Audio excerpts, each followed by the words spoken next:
નમસ્કાર. હળાદ તાલુકાના મેરાવાસ ગામ એટલે કે ખંડોરુપરી તાલુકા પંચાયત સીટની અંદર ફાળવવામાં આવ્યું છે તેવું જાણવા રહે છે. અને અહીંયા જે અશોકભાઈ જોડાયા છે તેમની સાથે વાતચીત કરીશું કે તેઓ ચૂંટણી માટે બહિષ્કાર કરવાના છે અને રસ્તા આંદોલન એટલે ગાંધી ચિંધ્યા માર્ગે આંદોલન કરવાની ચીમકી પણ સરકારને આપવાના છે. અને તેમની સાથે વાતચીત કરીશું કે તેઓ ખંડોરુપરી પંચાયતની અંદર તેમનું મેરાવાસ ગામ લીધું છે અને તોરણિયા સીટ એટલે કે પંચાયત નવાસકોટની અંદર ફાળવવામાં આવે, નહીં ફાળવવામાં આવે તો આ ઉગ્ર આંદોલન કરવામાં આવશે તેવી ચીમકી આપવામાં આવી રહી છે. તો તેમની સાથે વાતચીત કરીશું કે સમગ્ર વિગત જાણીશું. શું જણાવશો આ બાબતને લઈને તમે શું કરવાનો છો તે?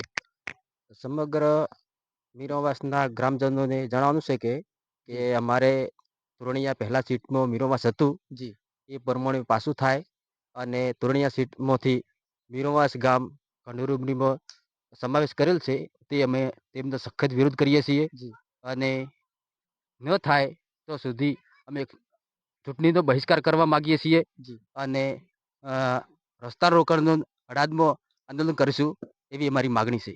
બરાબર. તો આ તમે કઈ તારીખે આપી છે અરજી તે?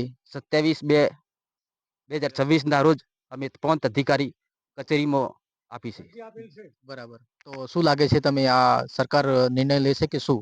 ના લેશે તો અમે ગાંધીના સિંધે માર્ગે જઈશું. બરાબર. તો દોસ્તો આજને ખાસ રિપોર્ટ સાથે હું છું પ્રકાશ ડામોર. ધન્યવાદ.